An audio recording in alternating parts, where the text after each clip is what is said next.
నమస్తే, welcome to our channel. నేను సిరి. గత 5 సంవత్సరాల్లో వైసీపీ నేతలు చేసిన అక్రమాలు ఎన్నో. అయితే ఇప్పుడు వాళ్ళు ఒక్కొక్కరుగా పరారవుతున్నారు. ఎందుకంటే కేసుల భయంతో ఇంకా రెడ్ బుక్ ఓపెన్ చేస్తే ఇంకా మా పరిస్థితి ఏంటో అని ముందే భయపడి కేసులు పెట్టకముందే వారు పరారైపోతున్నారు. అయితే వాళ్ళు ఒకరిద్దరు కాదు, 10ల సంఖ్యలో ఉన్న లీడర్లు అనమాట. సో ఈరోజు మనతో పాటు ఉన్నారు ప్రముఖ సీనియర్ జర్నలిస్ట్ డాక్టర్ దుర్గావడ్లమణి గారు. నమస్కారం మేడం. నమస్కారం అండి. మేడం, ఇప్పుడు చూస్తున్నట్టయితే రెడ్ బుక్ మనం గతంలో విన్నాం, బాగా వినిపించింది. అంటే ఎన్నికల ముందు ప్రచారం చేస్తున్న టైంలో రెడ్ బుక్ గురించి, లోకేష్ గారి గురించి బాగా వినిపించింది. అయితే ఇప్పుడు ఇంకా బుక్ ఓపెన్ చేయకముందే చాలామంది వైసీపీ నేతలు భయపడుతున్నట్టు, పరారీలో ఉన్నట్టు, ఇంకా వాళ్ళ మీద కేసులు ఫైల్ కాకముందే ఎక్కడ కేసులు ఫైల్ అవుతాయని చెప్పేసి వాళ్ళు ఇప్పటికే పరారు అయిపోయారు. అది కూడా ఒకరిద్దరు కాదు, 10ల సంఖ్యలో ఉన్నారని చెప్పేసి కూడా వార్తలు వస్తున్నాయి. మరి ఇందులో ఎంతవరకు వాస్తవం ఉంది? నిజంగానే పరారీలో ఉన్నారా? అందులో సందేహం ఏమైనా ఉందా మీకు? పిన్నెల్లి అరెస్ట్ అయ్యాక వీళ్ళందరూ పారిపోక ఏం చేస్తారండి? పిన్నెల్లి లాంటి ఒక ఏమనాలి, గుండా అనాలా, లేకపోతే దౌర్జన్యకాండ చేసిన వ్యక్తి అనాలా? అంటే వాళ్ళ నియోజకవర్గాన్ని గడగడలాడించిన పిన్నెల్లి లాంటి ఒక దుర్మార్గుడిని అరెస్ట్ చేశాక మిగతా వాళ్ళు పారిపోకుండా ఎలా ఉంటారు? ఎందుకంటే వాళ్ళకి ఇంక ఇప్పుడు వాళ్ళని పట్టించుకునే నాథుడు లేడు. వాళ్ళ తరఫున న్యాయ పోరాటం చేయడానికి ఎవరు లేరు. మీరు తీసుకుంటే కనుకైతే పిన్నెల్లి సోదరుడు వెంకట్రామరెడ్డి ఏమయ్యాడో తెలియదు, తర్వాత చైతన్య అని ఆ అబ్బాయి ఏమయ్యాడో తెలియదు. అంటే వీళ్ళందరూ కూడా పార్టీ విభాగాలకు చెందిన వాళ్ళు. ముఖ్యంగా ఈ యువ విభాగాలు ఇవన్నీ ఉంటాయి కదా, విద్యార్థి విభాగాలు, ఇవంతా వీటికి సంబంధించిన వాళ్ళందరూ అనమాట. అలాగే కార్పొరేటర్లు, కార్పొరేటర్ల భర్తలు, ఇట్లా చాలామంది, 10 మంది దాకా అసలు కనిపించట్లేదు, అజ్ఞాతంలోకి వెళ్ళిపోయారంటున్నారు. ఈ వెంకట్రామరెడ్డి, చైతన్య అయితే విదేశాలకు పారిపోయారని అంటున్నారు. సో పరిస్థితి ఎందుకు అట్లా తయారైంది అంటే, మనకు తెలుసు లోకేష్ గారు రెడ్ బుక్లో నేను రాసుకున్నాను, ఒక్కొక్కరి పని పడతానని చెప్పాడు ఆయన. అది కూడా న్యాయబద్ధంగానే, అంటే చట్టపరంగా తీసుకోవాల్సిన చర్యలే తీసుకుంటారు. ఎందుకంటే వాళ్ళు చేసిన తప్పిదాలు మామూలు కాదు కదా. ఇప్పుడు మీకు తెలుసు మంగళగిరి ఆఫీస్ మీద దాడి, టీడీపీ ఆఫీస్ మీద దాడి. ఆ దాడిలో ఆల్రెడీ ఒక అతను అరెస్ట్ అయ్యాడు. సో అందులో ఆ దాడిలో పాల్గొన్న వాళ్ళందరూ కూడా భయపడుతున్నారు. సత్తెనపల్లి, మంగళగిరి ఇవన్నీ చుట్టుపక్కలే కదా, మాచర్ల, వీళ్ళందరూ కూడా ఇప్పుడు భయపడుతున్నారు. భయపడాలి. ఎందుకంటే విచ్చలవిడిగా ఒళ్ళుపై తెలియకుండా మాట్లాడి దాడులు చేసి, ఈవెన్ టీడీపీ కార్ల మీద కూడా చేశారు ఎలక్షన్స్ అప్పుడు. కాబట్టి ఇవన్నీ చిన్న విషయాలు కాదండి. ఇప్పుడు లోకేష్ గారు మాట్లాడారంటే ఊరికే మాట్లాడాల, అన్ని పాపాలు చేశారు కాబట్టి. అసలు చంద్రబాబు నాయుడు గారిని అరెస్ట్ చేయడం దగ్గర నుంచి వైసీపీ చేసిన తప్పిదాలు ఎన్నున్నాయి. వాళ్ళ పతనం అప్పుడే మొదలైంది. సెప్టెంబర్ 21లో ఉంది కదా చంద్రబాబు నాయుడు గారిని అరెస్ట్ చేశారు, గత సంవత్సరం 23 ఐ థింక్. సో అప్పటి నుంచే వైసీపీ పతనం మొదలైపోయింది. ఎందుకంటే ఒక వ్యక్తిని మనం తక్కువ అంచనా వేయకూడదు. ప్రజల్లో ఆ వ్యక్తికి ఉండే గుర్తింపు ఏంటి, ఆ వ్యక్తి నిజంగా తప్పు చేశారా లేదా అనేది తెలుసుకోకుండా ఒక కక్షపూరితంగా చేసినప్పుడు దానికి ప్రజల్లో తిరుగుబాటు ఎలా ఉంటుంది అన్నది 24 ఎన్నికలు చూపించాయి. జూన్ 4 ఫలితాలు తెలియజేసాయి. కాబట్టి ఈరోజు వాళ్ళకి అసలు మాట్లాడటానికి అవకాశం లేదు. వాళ్ళు ఏం చేశారో వాళ్ళందరికీ తెలుసు, వాళ్ళు పట్టుబడితే ఏమవుతుందో తెలుసు వాళ్ళకి. అందుకని మరి ఊళ్ళో వదిలే వెళ్ళిపోయారా, హైదరాబాద్ వచ్చి దాక్కున్నారా? పిన్నెల్లి లాంటి వాళ్ళే గోడ దూకి పారిపోలా?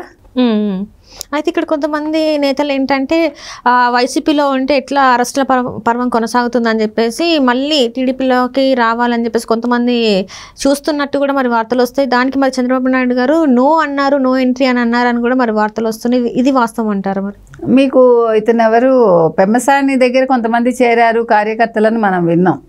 ఆల్రెడీ దాడుల్లో పాల్గొన్న వాళ్ళు వీళ్ళందరూ కూడా కొంతమంది ఎన్నికల ముందే జాయిన్ అయిపోయారు పెమ్మసాని దగ్గర. అలాగే ఇంకా కొంతమంది లీడర్స్ దగ్గరికి వెళ్ళిపోయారు కొంతమంది అని. తర్వాత ఇంకా చేరటానికి రెడీగా ఉన్నారు. మరి ఏం చేస్తారో అనేది మనకు తెలియదు. అంటే వీళ్ళందరూ చిన్నవాళ్ళు కాబట్టి క్షమించి తీసుకుంటారా అంటే, ఇప్పుడు ఓన్లీ ఎమ్మెల్యేల విషయానికి వస్తేనే ఇప్పుడు వాళ్ళు ఆలోచిస్తారేమో. నిజంగా తప్పు చేసిన వాడు ఎవడు అనేది తెలుసుకుంటే వీళ్ళందరూ కూడా పై వాళ్ళు చెప్తేనే కదా చేస్తారండి. కాబట్టి వీళ్ళని పూర్తిగా మనం అనడానికి లేదు, వీళ్ళని వద్దు అనడానికి కారణాలు ఉండవు. వాళ్ళలో రియలైజేషన్ నిజంగా వస్తే తీసుకోవచ్చు, అది మనం చెప్పలేం, మనకు తెలియదు, పార్టీ డిసైడ్ చేస్తుంది అలాంటివి. కాబట్టి ఏది ఏమైనా కూడా వాళ్ళు చేసిన అరాచకాలు అన్నీ ఇన్ని కాదు. వాళ్ళు అసలు కేసులు పెట్టడం ఏంటి, మాట్లాడితే సోషల్ మీడియాలో పోస్ట్ పెడితే 41A అరెస్టులు. మనం చూసాం కదా. అసలు గులకరాయి సతీష్ పాపం 307 ఏంటండి, హత్యాయత్నం ఏంటండి. అతను చేయించుకుని అది అసలు దెబ్బలేదు పాడులేదు, ఊరికేలా చిన్న గీర్లాగా చేసుకుని దానికి ప్లాస్టర్ 2 నెలలు పెట్టుకుని దానికి వాళ్ళ సునీత కూడా అన్న అక్కడ మళ్ళీ సెప్టిక్ అవుతుంది నువ్వు ప్లాస్టర్ తీసేయి అన్నాక మర్నాడు ప్లాస్టర్ తీసేసాడు, మీకు గుర్తుంటే. ఆ ప్లాస్టరు అది ఒక రోజు చిన్నగా ఓ రోజు పెద్దగా అసలు రకరకాల విన్యాసాలు చేసి ఒక మనిషి గెలవటానికి ఎన్ని రకాల నాటకాలు ఆడతారు. ఇప్పుడు కూడా మీరు చూస్తున్నారు కదా, జగన్మోహన్ రెడ్డి ఎంపీగా వెళ్తాడంటున్నారు, మళ్ళీ తల్లిని తీసుకొస్తాడంటున్నారు.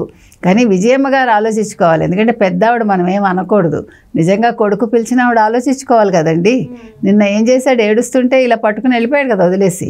అంటే మళ్ళీ తనని మళ్ళీ సేమ్ ఇద్దరు విజయమ్మ గారును జగన్మోహన్ రెడ్డి గారు పార్టీలో ఎంతమంది ఉన్నా లేకపోయినా నాకు అవసరం లేదు, నేను మా అమ్మ ఫస్ట్ స్టార్ట్ చేసాము, ఇప్పుడు కూడా మేము ఇద్దరమే నడిపించుకుంటాం పార్టీని అన్నారు. మరి మళ్ళీ వచ్చి జాయిన్ అవుతారంటారా విజయమ్మ గారు? ఒకవేళ వాళ్ళ తెలివి తక్కువగా ఆలోచించుకున్నా ప్రజలు తెలివి తక్కువగా లేరు కదండి.